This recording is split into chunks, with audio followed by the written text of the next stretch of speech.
she laughed while signing the divorce papers. Not a nervous laugh, not an uncomfortable laugh, a real one, bright, easy, and loud enough that her mother smiled from the gallery like they were watching something they had already won. A quiet man sat across that courtroom table in a wrinkled dress shirt, hands folded, saying nothing. His wife uncapped a gold pen she had brought from home, signed her name across 4 pages with the casual efficiency of someone clearing their inbox, and laughed again when she slid the papers back across the table. She was so certain he had nothing. She had spent 9 years making sure everyone around her believed the same thing. Then the judge read out his bank balance, and in the silence that followed, the specific, airless silence of a woman, realizing too late that she had fundamentally miscalculated. Everything she had built, everything she had taken credit for, and everything she had used to humiliate him began to fall. Not slowly. All at once, in sequence, like dominoes she had arranged herself. What this man had been quietly building while his wife was busy performing her success, and what she unknowingly handed him the power to do the moment she laughed in that courtroom, is one of the most complete reversals you will ever hear. If this is your first time here, hit that subscribe button and turn on your notifications so you never miss a story like this one. If this one moves you, and it will, drop a like before you leave. And tell me, where are you watching from today? Drop your city in the comments right now. We have listeners all over the world and I want to hear from you. Now let me take you back to where this all started, to a courtroom in Atlanta on a cold February morning, and a quiet man who had been waiting for a seat to be called in a courtroom he had not chosen, in a marriage he had tried everything to save. Elliot James Graves arrived at Fulton County Family Court at 8:45 in the morning. He sat in the hallway on a wooden bench outside courtroom 4B for 23 minutes with his hands resting flat on his knees, a worn leather portfolio beside him, and the same Seiko watch on his wrist that he had worn to his mother's funeral, to his college graduation, to his own wedding. The watch face was scratched. He had never replaced it. He was the kind of man who did not replace things that still worked. He wore a dress shirt that Renata had once called embarrassing at a work function. He had ironed it himself that morning, standing in the kitchen at 6:30, the gospel station playing low on the counter radio, the way it always did. He had eaten toast, he had packed a lunch out of habit, then left it on the counter when he remembered where he was going. He did not look like a man with $1 million. That was in many ways the point. Renata arrived at 9:12 with 3 minutes to spare and the certainty of someone who had already written the ending. She wore a cream blazer over a charcoal dress, her natural hair pinned back in a way that looked effortless because it had taken 45 minutes.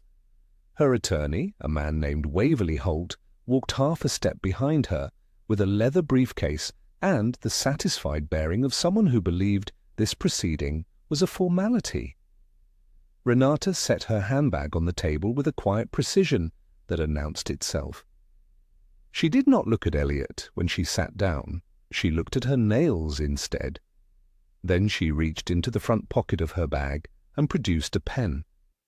It was gold-tipped, deliberate. She had brought it from home. Josephine Ardelia Holloway sat in the gallery behind the bar, second row, center. She wore a burgundy church suit and a hat that had no business being in a courtroom on a Tuesday morning, and she sat in it like a throne had been reserved. She folded her hands in her lap. When Renata walked in, Josephine gave a small nod, not of greeting, but of confirmation. Everything was proceeding as expected.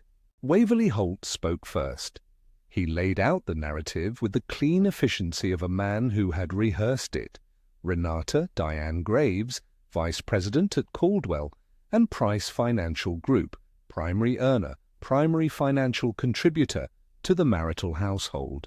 Elliot James Graves, Information Technology Administrator, secondary income, minimal financial footprint within the marriage. He used the phrase minimal contribution twice. The second time, he paused after it, letting it settle into the room like a verdict that had already been delivered. Elliot's attorney, Patricia Fosu, sat with a legal pad in front of her and wrote nothing down. She had heard this speech before. She was not concerned. The mediator slid the dissolution papers across the table in a manila folder. Renata opened it with one hand, the gold pen already uncapped in the other. She signed the first page without reading it. She signed the second the same way. By the third page there was a small smile at the corner of her mouth, the private smile of a woman who is enjoying something she is pretending not to enjoy. When she signed the fourth and final page and slid the folder back across the table, she laughed. Not a polite laugh, not an uncomfortable one, a real laugh, bright and unguarded and fully audible in a room where sound carried. It was the laugh of a woman who believed she had just watched something small and inconvenient come to its conclusion on her terms. Josephine heard it from the gallery and allowed herself a longer nod. Elliot did not move. His hands remained flat on the table in front of him, and he looked at a fixed point just past the mediator's left shoulder, and he said nothing at all. The judge, a compact man named Hargrove with reading glasses on a neck chain, cleared his throat and reached for the mandatory asset disclosure form. This was routine. Both parties had submitted financial documentation in advance. He was simply reading it into the record. He read Renata's assets first: the house on Fairburn Road, jointly held, the two vehicles, the Caldwell and Price 401k, the unvested stock options valued at $340,000. Waverly Holt straightened slightly as each number landed, like a man watching points accumulate on a scoreboard he had built himself. Then Judge Hargrove turned the page. He read the next entry without ceremony, the way a man reads a utility bill. Elliot James Graves. Individual investment and savings portfolio. Institution, Meridian Wealth Partners, Midtown Atlanta. Current verified balance, $1,147,000. Renata's laugh stopped. Not slowly, not gradually. It stopped the way a light stops when you cut the power. Completely, between one breath and the next. The smile that had been sitting at the corner of her mouth did not fade. It simply ceased to exist. She turned her head toward Elliot for the first time since she had sat down. He was already looking at the same fixed point past the mediator's shoulder. Waverly Holt put his pen down. Josephine's hands, folded in her lap, went very still. From somewhere in the room, a chair shifted. That was the only sound for a moment that lasted longer than it should have. Renata's eyes moved to the table in front of Elliot, scanning without meaning to, the involuntary sweep of a person trying to find something that explains what they just heard. Her gaze passed over his portfolio, his hands, his worn watch, and then landed briefly on his keys. They were sitting near the edge of the table, an ordinary keychain, the kind with a drugstore fob and a small metal ring. And clipped to the ring was a small black device, rectangular, no larger than a thumb drive. She had seen it 100 times over 9 years. She had never once asked what it was. She looked away. Patricia Fosu reached across the table with one hand, lifted the keychain without a word, and placed it in her briefcase. The clasp closed with a soft, decisive click. The courtroom went quiet in a way Renata did not plan for. And to understand why that number existed, to understand how a man who ironed his own shirts and packed his own lunch and drove the same car for 6 years had built $1 million inside a marriage his wife believed she was carrying alone, you have to go back. All the way back to the beginning, to a life Renata had decided not to notice, and to the slow, patient, iron-disciplined work of a man who had decided, long before she did, exactly where this was going to end. Elliot and Renata Graves had met in the fall of 2014 at a mutual friend's cookout in Decatur, the kind where the music started at 2 in the afternoon and somebody's uncle was still on the grill at 9. She had been finishing her MBA. He had been 3 years into his IT career at a mid-size financial firm downtown. She was sharp and magnetic and laughed at something he said about the potato salad, and for a while that was enough for both of them. They married in June of 2015. The wedding was small, held at a church in Cascade Heights, where Josephine had been a member for 22 years. The reception was in the fellowship hall. Elliot's side brought deviled eggs and a sheet cake.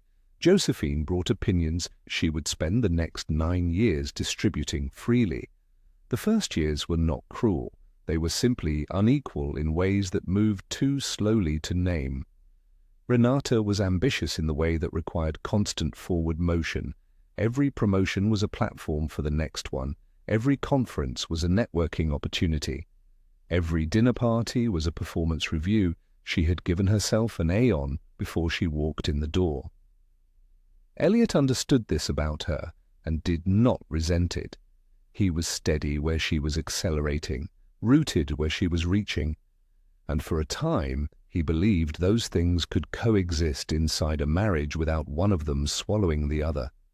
He was wrong about that. By 2017, Renata had been promoted twice at Caldwell and Price Financial Group, moving from senior analyst to director of compliance operations. The title meant longer hours, a bigger office on the 14th floor, and a social calendar that began to feel less like her life and more like a position she was auditioning for permanently. Elliot attended the events she invited him to. He wore the blazer she picked out.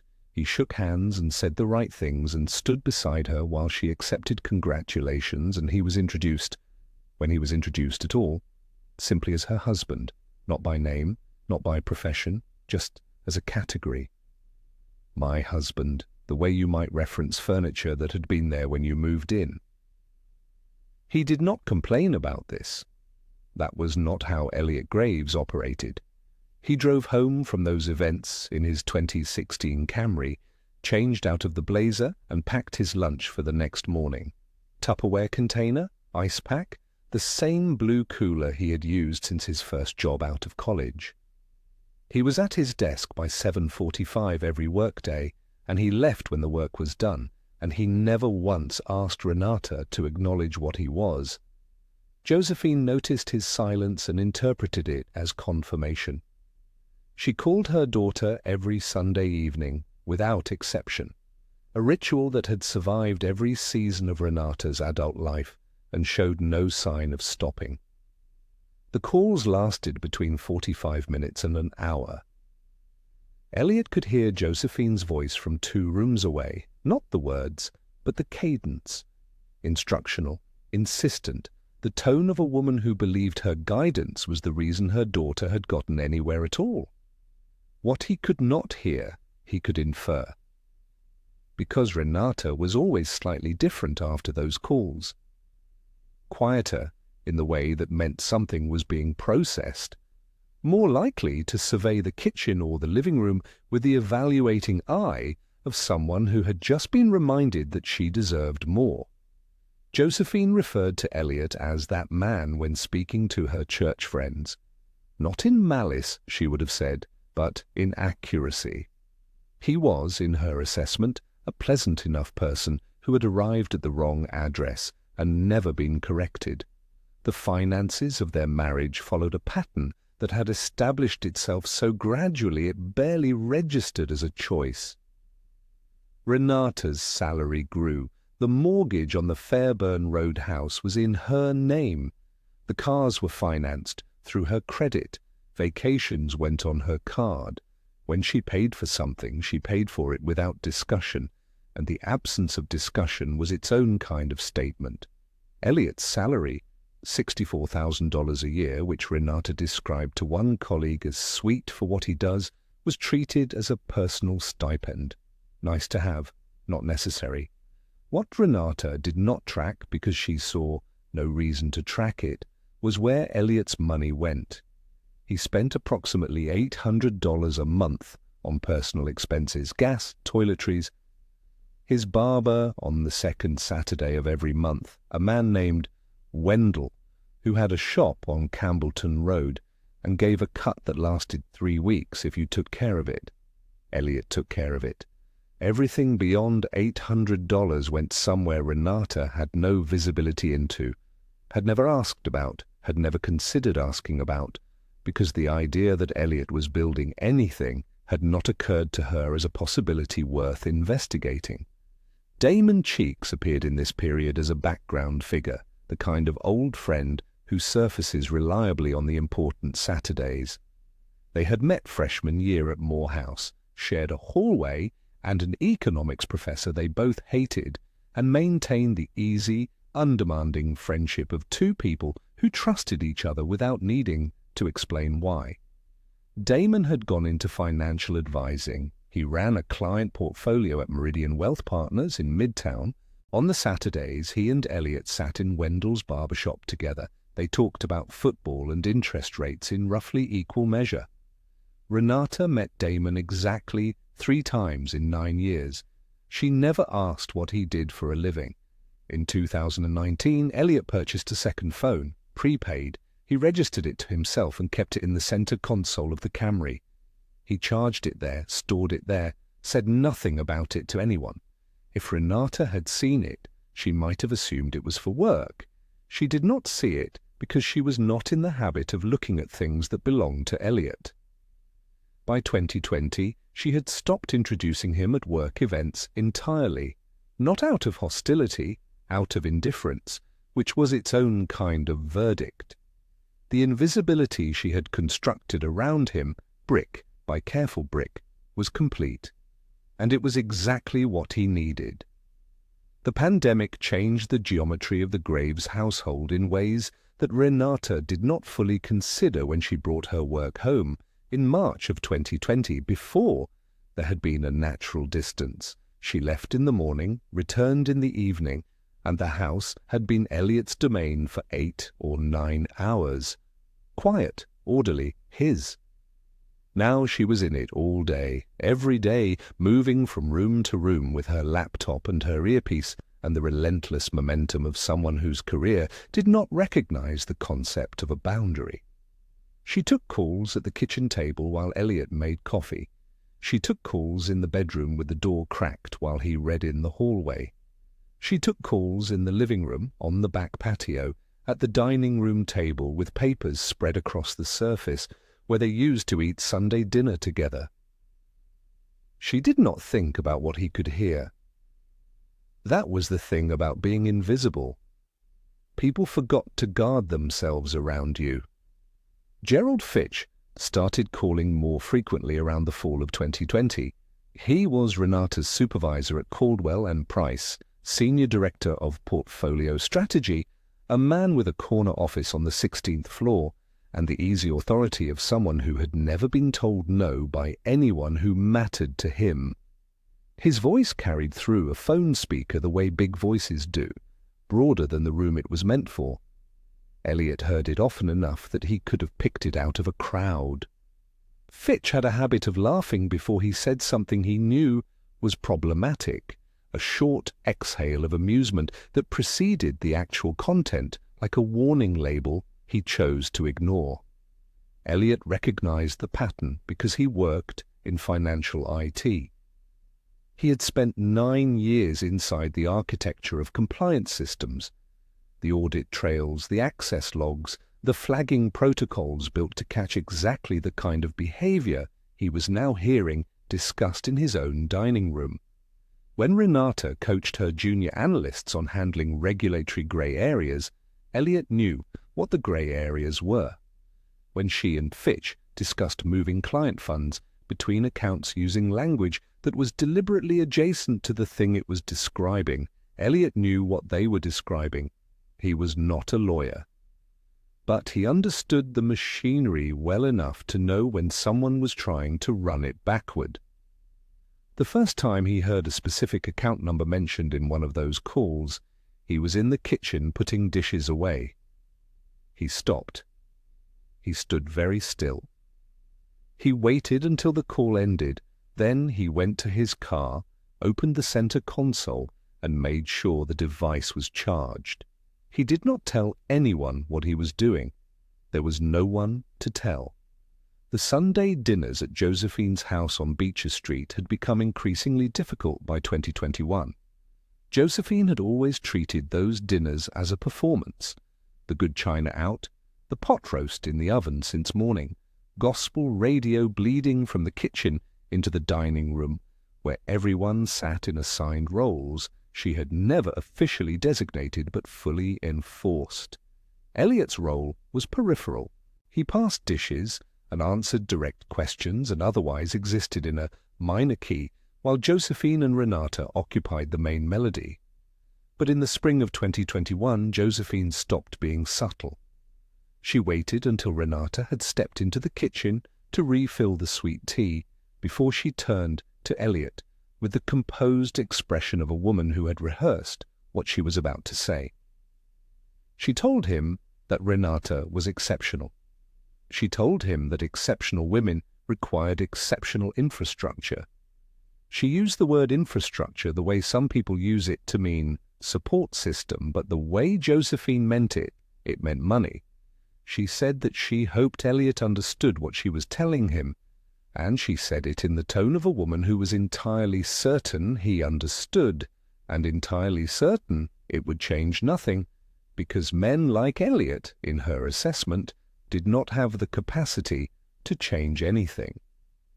Elliot looked at her across the good china and said, "I appreciate that, Josephine." She turned away before he finished the sentence. He drove home that evening thinking about a Tuesday in March 2 weeks prior. A specific call, a specific number, a specific instruction from Fitch that Renata had confirmed in terms clear enough to need no interpretation. He thought about the secondary phone in the center console. He thought about how much patience looks like weakness from the outside and how that distinction had always worked, quietly and completely, in his favor. The divorce papers arrived at his workplace on a Thursday morning in March of 2023. A process server, unfamiliar with the building, asked the receptionist at the front desk for Elliot Graves by full name. 3 of Elliot's colleagues were in earshot. He accepted the envelope, thanked the server, and returned to his desk. He finished his workday. He said nothing to anyone. He sat in the Camry in the parking deck for 11 minutes after 5 o'clock. He opened the center console. He took out the secondary phone and scrolled to the file folder he had organized by date, earliest to most recent. 31 recordings, 63 months. He put the phone back. He drove home. He ate the dinner he had already prepared. Baked chicken, rice, nothing extravagant. And then he sat at the kitchen table in the quiet house and searched the name Patricia Fosu on his laptop. Her firm's website was clean and direct. No photographs of herself in staged courtroom poses, no testimonials, just a list of practice areas and a phone number. He called it that same evening. Before he could use what he had, he needed to know what he was worth. Pacing begins to accelerate from this chapter forward. The slow burn is over. Meridian Wealth Partners occupied a suite on the 11th floor of a glass building on Peachtree Street, where the elevator opened directly into a reception area with low furniture and no unnecessary decoration. It was the kind of office that communicated competence without announcing it. No framed magazine covers on the wall, no trophy cases, just clean lines, and a receptionist who spoke in complete sentences. Elliot had been in the building dozens of times over 9 years, always as a visitor to Damon, always briefly. This time he came with a folder and stayed for 2 hours. Damon Cheeks met him at the door himself. In another context at a barbershop, a backyard, Damon was easy company, the kind of man who made financial literacy feel like a conversation rather than a lecture. Here, in his office with the door closed and a printed portfolio summary on the desk between them, he was something else. He was precise. He was careful.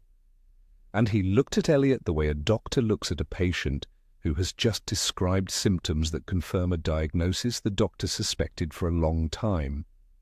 He slid the summary across the desk without preamble. 9 years of contributions, documented month by month, in a table that ran 4 pages.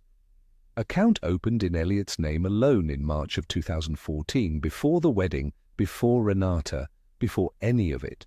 No joint access, no secondary holder, no marital commingling of any kind.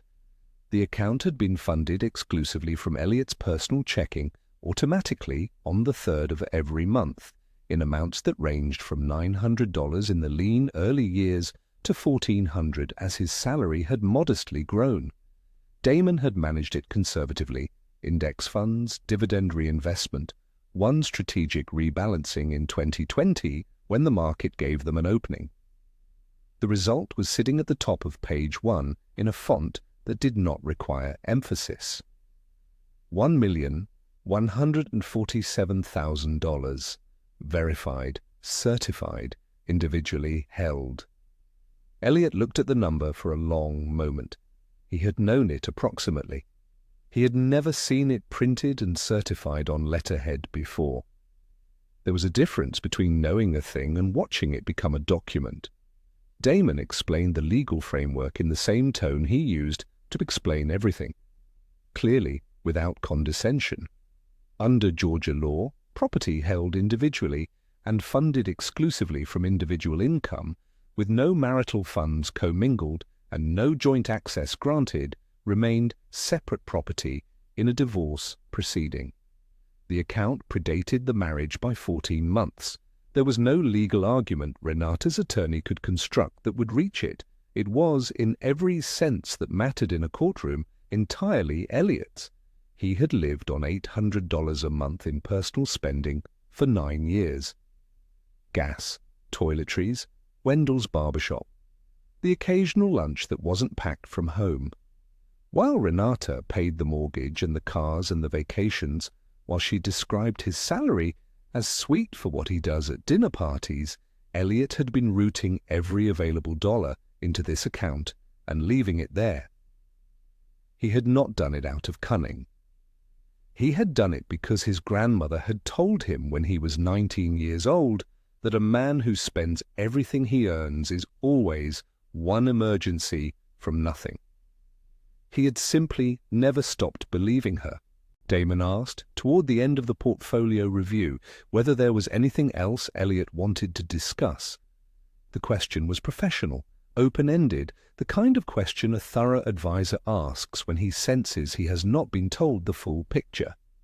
Elliot mentioned the recordings. The room changed in a specific way when he said it. Not dramatically. Damon was not a dramatic man. But his pen stopped moving and he set it down carefully, which was its own kind of response. Elliot described them without elaboration. 31 conversations, 63 months. A secondary phone registered in his name, kept in his car, used exclusively for this purpose. He explained what he had heard, the language, the account numbers, the pattern of instructions he recognized from 9 years of working inside financial IT systems. And he explained that he had not told anyone and had not intended to use them for anything until the divorce papers arrived at his office. Damon listened without interrupting. When Elliot finished, Damon said that this was outside his area and that there was exactly one person Elliot needed to call before he made another decision about those recordings. He dialed Patricia Fosu's number himself on speaker from the office phone. Patricia joined the call inside 4 rings. Damon introduced the situation in 2 sentences. Patricia asked Elliot 3 questions, all precise, all answered briefly. Georgia was a one-party consent state. A recording made by a participant in a conversation was legally obtained. She asked him to describe the content in general terms, and he did. And when he finished, there was a pause that lasted exactly long enough for her to make a decision. She told him the recordings had significant legal value. She told him she would need to hear them and assess the content before advising further. Then she said something that shifted the temperature of the entire conversation. She had, she explained, cross-referenced the Caldwell and Price Compliance Manual, a document Elliot had retrieved from the company intranet months earlier and mentioned to Damon, who had passed the reference along. Page 34 contained a mandatory employee disclosure clause that activated upon any legal proceeding in which employee conduct was referenced as a material matter. The clause had been drafted, submitted to the board, and formally commended at the company's 2022 awards dinner. It had been authored by Renata Diane Graves. Elliot sat very still in the chair across from Damon's desk. Patricia's voice came through the speaker without any particular emphasis, because she was a woman who did not need emphasis to be devastating. She said that they would need to coordinate timing carefully. She said the portfolio documentation would go to court as part of standard disclosure. She said the recordings would be cited in a discovery motion filed simultaneously with the divorce response. She said the motion would be public record by design. Then she said, "We don't file anything yet. We let her sign first." They waited. Renata laughed. Then they filed everything. Patricia Fosu's office in Buckhead was on the third floor of a converted townhouse on West Paces Ferry Road, the kind of building that had been something else before it became a law office and still carried that history in its bones. The wide floorboards, the tall windows, the sense of permanence that newer construction never quite achieved. There was no receptionist. There was a small waiting area with 2 chairs and a side table holding a single plant that was genuinely thriving. Elliot noticed the plant both times he came. They met twice in the last week of March. The first meeting was 3 hours, the second was 90 minutes. Between them, a plan took shape that was, in Patricia's words, not designed to be aggressive. It was designed to be inevitable. She laid it out on a yellow legal pad in handwriting so precise it looked typeset. The strategy had 2 components operating simultaneously, timed to land in the same filing window. The first was the portfolio disclosure, Damon's documentation, certified by an independent assessor from a firm Patricia regularly used, submitted to the court as part of Elliot's mandatory financial declaration. Clean, complete, unimpeachable. The second was the discovery motion citing the recordings as material evidence relevant to the dissolution proceedings. That motion, once filed, became public record, not buried in an appendix, public record, accessible to anyone with a PACER login and a reason to look. Patricia was clear about why this mattered. Caldwell and Price was a publicly traded financial institution. Its general counsel ran automated legal alerts on the firm's name across all public court filings. The moment that motion appeared on the docket, the alert would fire. What happened next would not require any further action from Elliot or from Patricia. It would be entirely automatic. That was the elegance of it. And Elliot understood elegance in systems. He had spent 9 years maintaining the infrastructure that kept financial firms compliant. He knew exactly how those automated processes worked, how quickly they escalated, and how little human judgment was involved in the first 48 hours. The machine would read the filing, the machine would flag it, and then the people whose job it was to respond to flags would begin doing exactly that. Before the second meeting, Patricia's paralegal had made a single routine request through the standard discovery process, a copy of Caldwell and Price's full internal compliance manual as potentially relevant to the proceedings. It was the kind of request that compliance departments received regularly in litigation involving employees. It raised no flags, required no explanation. The manual arrived in a sealed PDF 3 days later. Patricia turned to page 34 during their second meeting and set the document in front of Elliot without comment. The clause was 4 sentences long. It required mandatory disclosure to the board's legal subcommittee of any legal proceeding in which employee conduct was referenced as a material matter within 24 hours of such a proceeding becoming a matter of public record. It further required immediate administrative review of the relevant employee's access and standing pending the outcome of that proceeding. Elliot read it twice. He already knew what it said. He had read an earlier draft of it on the company intranet in 2021 when Renata had circulated it for internal comment before submission to the board. He had read the commendation she received at the awards dinner the following year. He remembered thinking at the time that it was a well-constructed clause, thorough, precise, the kind of language that leaves no room for interpretation. He had been right. Damon handled the financial side with the same quiet efficiency that had defined his management of the account for 9 years. He coordinated the certified valuation with the independent assessor, ensured the documentation was formatted to court specifications, and quietly removed any existing access pathways on the Meridian account that could have later been used to argue constructive joint access. It was a routine protective measure, clean and legally unassailable, and it was done before the end of the month. He also mentioned, in passing at the end of a phone call, that he knew a property agent in Vine City who worked with first-time buyers and investors in the neighborhood. No pressure, just a name if Elliot wanted it. Elliot wrote it down. The plan, when it was fully assembled, required almost nothing from Elliot himself. That was the final instruction Patricia gave him, plainly and directly, at the close of their second meeting. He was to do nothing. He was to appear cooperative at every scheduled proceeding. He was to show no visible emotion, not relief, not anticipation, not satisfaction. He was to continue going to work, packing his lunch, driving his Camry, and existing in exactly the way he had always existed, which was quietly and without drawing attention to himself. This, it turned out, was the one instruction Elliot Graves had been practicing his entire adult life. He thanked Patricia. He thanked Damon by text that evening. 2 sentences, no elaboration. He drove home, changed out of his work clothes, and prepared his lunch for the following morning. Tupperware container, ice pack, the blue cooler on the counter by the door. He signed nothing. He changed nothing. He said nothing. Monday morning he was at his desk by 7:45. The filing hit the Fulton County Court docket at 8:47 in the morning on a Tuesday.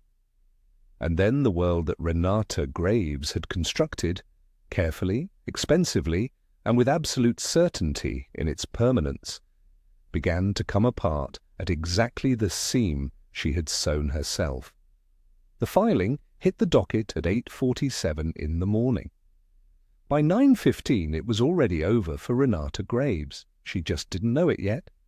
The Caldwell and Price legal department ran automated monitoring on all public court records, a standard practice for any financial institution with publicly traded stock and a compliance department worth its budget. The system scanned for the firm's name, its registered subsidiaries, and the names of all senior employees above director level. It had been scanning continuously around the clock 7 days a week for 11 years. At 9:15 that Tuesday morning, it found something. Renata Diane Graves, Vice President, Caldwell and Price Financial Group. Employee conduct referenced as material matter. Public court filing, Fulton County. The alert fired to 3 recipients simultaneously: the General Counsel, the Head of Human Resources, and the Chair of the Board's Legal Subcommittee. All 3 received it before 9:30. The General Counsel read it first. He pulled the full filing within the hour. He read the word recordings. He read the phrase conduct consistent with securities fraud. He read the name Gerald Raymond Fitch. By 11:50, Renata was called to the Human Resources suite on the 14th floor. She walked in expecting a conversation about optics, a quiet, managed discussion about the divorce proceedings, and the firm's public profile. She was good at those conversations. She had navigated worse. The HR director did not offer her a seat. Her access badge was deactivated at 11:58 before she reached the elevator on her way back to her office to collect her things. Her laptop was already being imaged by IT security. Her email access had been suspended at 11:55. She stood in the hallway with her handbag and nothing else, and a security officer she had never personally spoken to walked her to the lobby in silence. She called Waverly Holt from the parking structure. He told her to stay calm and say nothing to anyone. She was not calm. Wednesday came. Gerald Fitch did not come to the office. He sent a 2-line email to his assistant, citing a personal matter, and offered no timeline for return. By Wednesday afternoon he had retained Private Criminal Defense Counsel, a firm out of Midtown with a reputation for white-collar federal cases. His attorney issued a brief boilerplate statement confirming representation and requesting privacy. By Thursday, Fitch's name was gone from the Caldwell and Price website. Not updated, not moved to an emeritus page. Gone, as completely and quietly as a word removed from a sentence, the surrounding text adjusted so smoothly you might not notice anything had ever been there. Friday arrived like a verdict. The SEC Southeast Division Regional Office opened a preliminary inquiry into Caldwell and Price Financial Group, citing potential violations of securities law in connection with client account management practices during the period of 2020 through 2023. The inquiry was not yet a formal investigation. It did not need to be. The news reached the financial press by midday. Caldwell and Price stock dropped 4.2% by market close. The board convened an emergency call at 4:30 that afternoon. At 4:57 on the same Friday, the court received formal notice that Renata's $340,000 in unvested company stock options had been frozen pending the outcome of all related legal proceedings. That number, $340,000, had been the centerpiece of her divorce settlement strategy. It was the asset she had described to Waverly Holt as her primary leverage. It was the number she had used to frame herself as the financially superior party in a proceeding she had been certain she was winning. Without it, her entire position in the settlement restructured into something she had not prepared for and could not immediately absorb. Waverly Holt did not tell her this on Friday. He was not returning her calls by Saturday. Josephine spent the weekend making calls of her own. She called Waverly Holt's office twice and left messages that went unanswered. She called a lawyer she knew from church, a man who handled property disputes and wills, and explained the situation in the careful, composed language of a woman who needed people to believe she was handling something that was, in fact, dismantling her. The church lawyer told her this was outside his area and gave her a referral that Renata had already tried. On Sunday morning, Josephine's usual seat in the fellowship hall, second row from the front, the one with the armrest she always claimed first, was empty. The women who occupied the surrounding chairs noticed without remarking on it directly. One of them mentioned to another that she hadn't seen Josephine all morning. The second woman said simply that she had heard there was some trouble. The first woman nodded. They moved on to other subjects the way communities do when they are waiting to see how a thing fully resolves before they decide what to say about it. Renata's counterfiling, which had been built on her salary, her stock options, and her professional standing at a firm that had now escorted her from the building, was no longer viable in any meaningful form. The math she had walked into that courtroom with had simply ceased to exist. On Monday morning, Waverly Holt filed a motion to withdraw as counsel of record, citing an irreconcilable conflict regarding case strategy. It was approved the same day. Renata Graves had started that week with a gold pen and a laugh and the absolute certainty of a woman who believed she was watching something small come to its end. She ended it without an attorney, without her badge, without her stock options, and without a single institution. She had spent 9 years building her identity around still willing to stand beside her. She had one move left. She called Elliot directly. Renata called on a Wednesday evening. She asked to meet. She said she wanted to talk, just talk, without attorneys, without the formality of the proceedings. Elliot relayed the request to Patricia, who said they would meet at her office, that she would be present, and that the conversation would be documented. Renata agreed to those terms. She had no leverage left to negotiate different ones. She arrived first. Late April in Atlanta carries warmth that feels almost apologetic, soft and humid, the dogwoods already past their peak. Renata sat in the small waiting area outside Patricia's conference room in a grey dress she had worn before, in better times, to a work lunch. It was a deliberate choice. Neutral, composed, nothing that announced distress. But she had lost weight since February, and the dress sat differently on her now, and the composure she was wearing like armor had small fractures in it that the fluorescent light of the hallway did not allow her to conceal. Elliot arrived with Patricia at 2 in the afternoon. He wore the same dress shirt from the courtroom. He had ironed it that morning, the gospel station low on the counter radio the way it always was. He sat across from Renata at the conference table without ceremony, set his hands flat on the surface in front of him, and looked at her with an expression that was not cold and not warm and not anything she had a ready category for, because in 9 years of marriage she had not seen it on him before. It was the expression of a man who had already decided everything.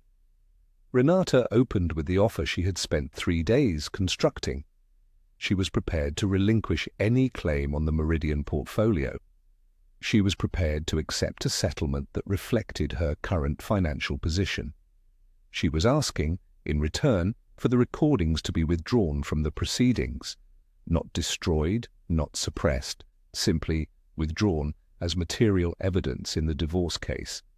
She framed it as a practical resolution. She used the word reasonable twice.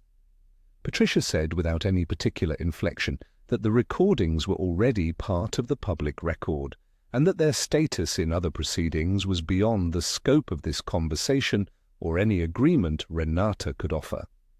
Renata looked at Elliot. Elliot said he would like to say something directly. Patricia nodded.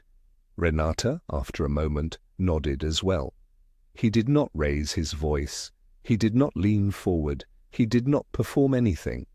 He simply began to speak in the quiet, measured cadence of a man who had been saving these words for long enough that they had stopped being emotional and become something closer to documentary.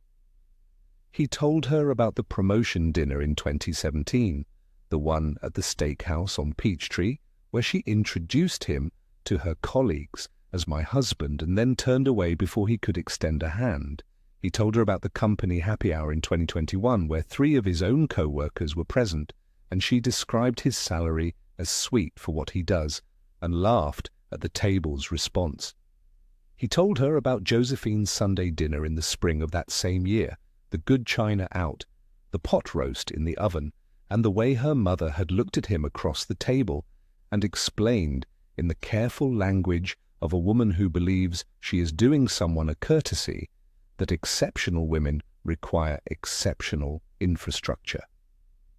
He told her about the parking lot, March 2023, the process server, his colleagues in earshot, the envelope he accepted, and the day he finished before he allowed himself to sit in his car and feel what had just happened. He told her about the portfolio, not as a boast, as an explanation. He had not hidden it to deceive her. He had built it because his grandmother told him when he was 19 years old that a man who spends everything he earns is always one emergency from nothing, and he had never once stopped believing her. Renata had paid for the life they lived together. He had never asked her to, he had never stopped her.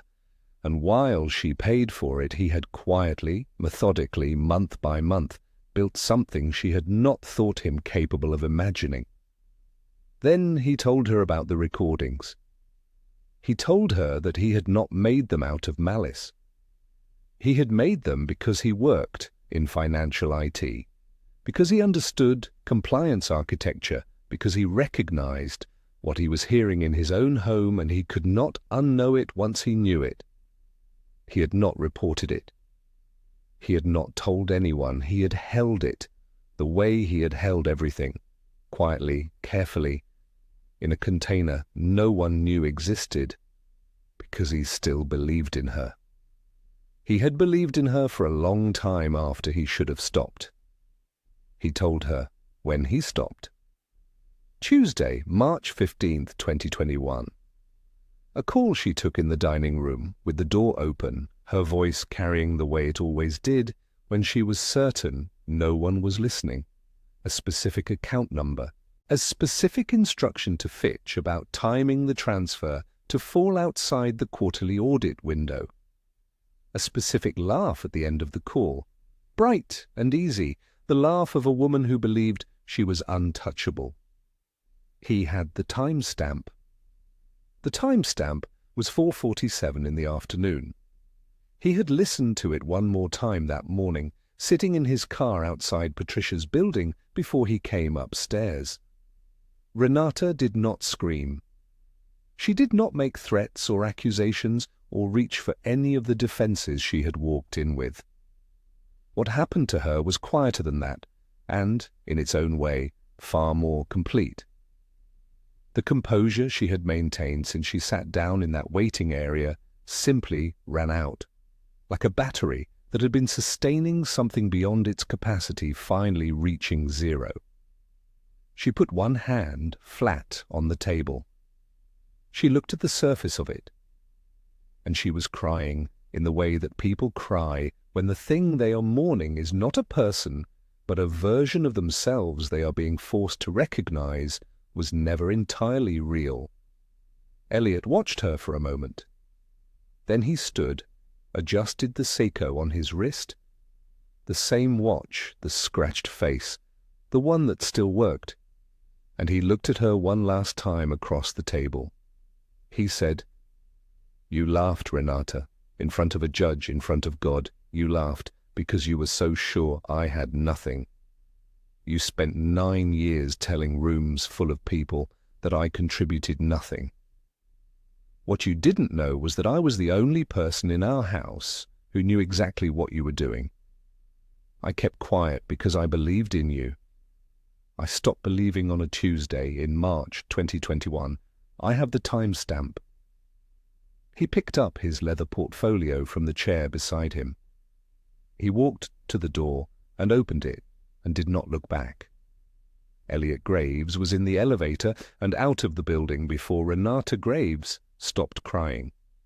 The court finalized everything 3 weeks later. By October, the full shape of what Renata had built and what she had destroyed was visible to anyone paying attention. The SEC Southeast Division's preliminary inquiry had expanded into a formal investigation by late June. Gerald Fitch, who had retained expensive counsel and said nothing publicly for 2 months, made a different calculation in July. He cooperated fully, specifically, and in documented detail in exchange for reduced personal exposure. The recordings Elliot had made over 63 months became, in the hands of federal investigators, a timeline so precise and so damning that Fitch's cooperation only confirmed what the audio had already established. Renata was named in a civil suit filed by Caldwell and Price on behalf of affected clients. 14 accounts, an estimated $2.3 million in improper movement over 3 years. Her professional license was suspended pending the outcome of the investigation. The firm's settlement with those clients, reached quietly in September, did not include her. She was on her own. Her legal fees consumed what remained of her liquid assets by August. Josephine, who had spent 9 years telling anyone who would listen that her daughter had built everything herself, refinanced the house on Beecher Street to help. The equity she pulled out, $62,000, went to attorneys. The house she had lived in for 31 years was now mortgaged in a way it had not been since the 1990s. The women in her Tuesday Bible study who had noticed her absence in the spring and said nothing directly, noticed other things now and continued to say nothing directly. That was its own kind of verdict. Elliot Graves, meanwhile, closed on a house in Vine City in September. It was small, 3 bedrooms, a narrow front porch, a backyard with a pecan tree that dropped more than it should and required raking every other week. The neighborhood was the one his grandmother had talked about when he was a boy. The streets she had described as having memory, as knowing the people who lived on them. He had not grown up there himself, but he understood what she meant when he walked through the house the first time. He made an offer that afternoon. He returned to his IT role the following Monday after the settlement was finalized, the same desk, the same building, the same colleagues who had been in earshot when the process server arrived in March and had, to their credit, never once mentioned it to him after. He did not mention it either. He updated 2 system configurations that had been waiting since before the divorce proceedings began, ate his lunch at his desk, and left when the work was done. In October, he and Damon Cheeks filed the paperwork for the Graves Cheeks Financial Literacy Fund, a non-profit seeded with $150,000 from Elliot's portfolio designed to serve young black men in Atlanta navigating first-generation wealth building. The fund's stated mission was practical and specific: budgeting fundamentals, investment basics, the mechanics of individual accounts and how to protect them. Damon handled the financial architecture. Elliot handled the operational setup. They announced it quietly on a Saturday at a community meeting in a rec center 3 blocks from the Vine City House. A local newspaper covered it in 4 paragraphs. That was enough. It was at that meeting, the October one, the announcement, that he met Claudette Warren. She was a middle school principal at Vine City Learning Academy, a woman who asked questions that were direct without being aggressive, and listened to the answers in a way that suggested she was actually processing them rather than preparing her next point. She asked about the fund's curriculum structure and whether it would be adapted for younger students, because she had 8th graders she thought could benefit.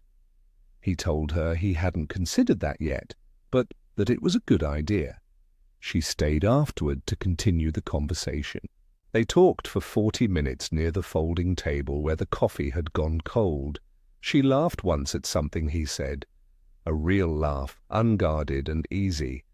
It sounded nothing like the laugh in that courtroom. Elliot drove home that night along streets he was still learning the names of, the pecan tree waiting in the backyard, the gospel station playing low on the radio the way it always did. He thought about 9 years. He thought about what it costs to be patient and what it costs not to be. He thought about the difference between silence that comes from fear and silence that comes from knowing exactly where you are going and deciding that the journey is worth taking at the pace it requires. He had never wanted to destroy her. He had wanted the truth to have somewhere to go.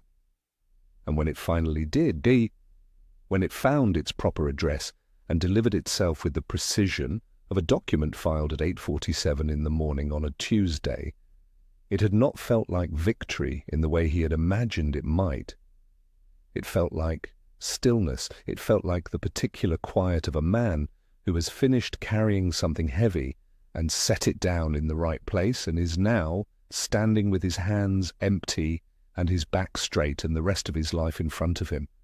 That is the thing about real power. It does not announce itself. It does not need a gold pen or a tailored blazer or a laugh in a courtroom designed to make someone feel small. Real power is what remains when everything performed and performed and performed finally falls away.